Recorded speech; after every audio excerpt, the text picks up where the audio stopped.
On today's edition of Witty Novels Reviews More Books, first of all, we're not in focus. Story of my life. What, we're taking selfies? Selfie. Thumbnail.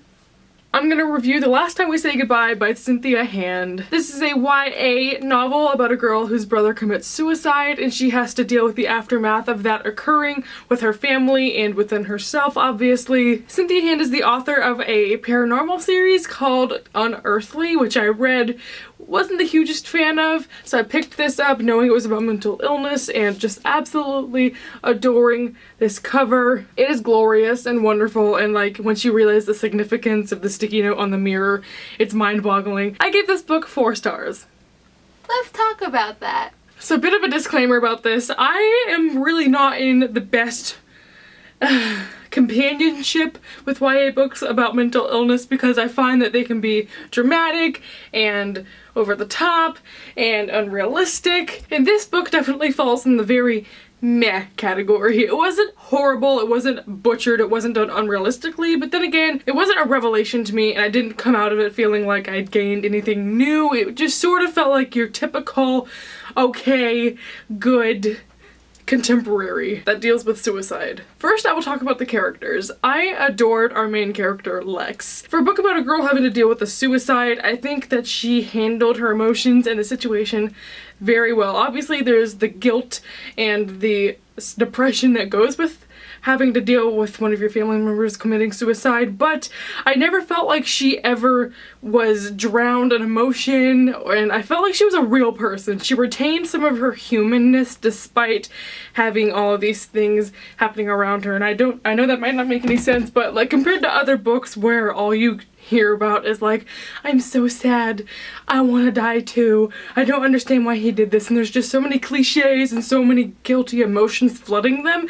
I felt like Lex was a very realistic version of someone that's dealing with grief, and so I liked her thought process, and I liked how there were a couple of journal entries interspersed throughout the book that go stream of consciousness from her perspective, and that was great as well. And along with all the other characters, I thought that they were done really realistically and really fleshed out. I loved her mom. Her mom is a really great side character that helps you glimpse more into the life of Lex, as well as a couple of the boys that are inevitably in there.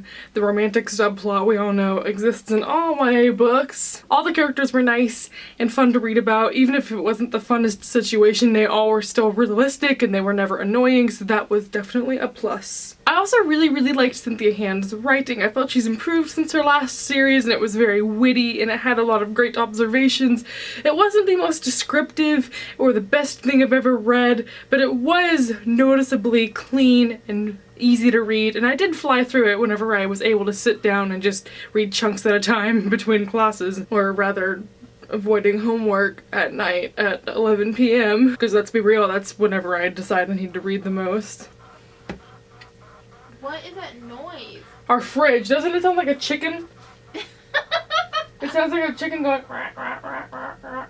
Now, I will say I've never witnessed anyone close to me commit suicide, and I've never been to a funeral or anything like that, so I haven't been around any of these morbid topics that are explored in this book. Maybe that's why these suicide books don't really strike a nerve with me, because I just can't relate to it. I'm just kind of observing from the outside a new, entirely, what's the word I'm looking for? A situation I've never been in. It's entirely foreign, thank you. It's an entirely foreign situation to me that I'm just happening to witness, or that's what it feels like whenever I read these types of books. I don't like how a lot of YA suicide books have become this person, whoever dies, and they left clues behind and we have to find out why they died, and they left this legacy that we have to discover, and it's just seeming like it's glamorizing their deaths, because I don't know why books can't just be like, this person died, oh no, here's us dealing with it, but every single one of these books has to turn into, he left something to give someone, or he has a scavenger hunt that he laid out for me, I have to know his final thoughts. And I know that's a very natural reaction for family members or friends of people who commit suicide, wanting to know why and wanting to hear their last thoughts,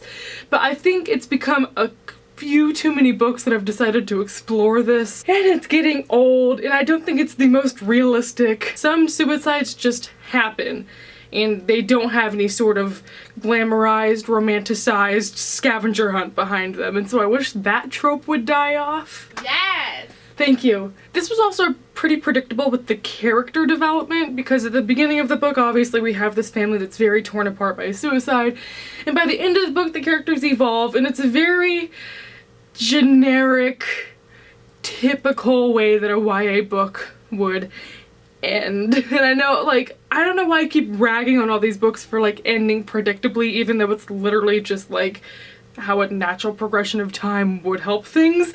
But again, it goes back to the whole generic thing. It's nothing different than any other book about suicide. The event happens, they mourn, and then it gets better.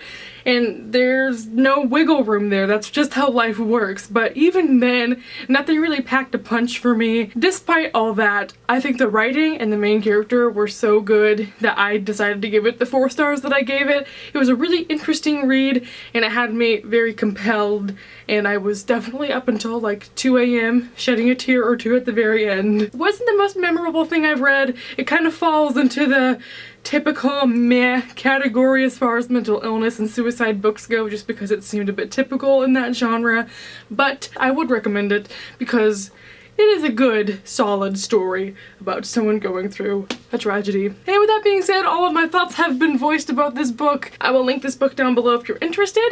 If not, let me know if you've read this, and if so, what you thought about it. I will see you all next time. I hope you're having a wonderful life. Goodbye!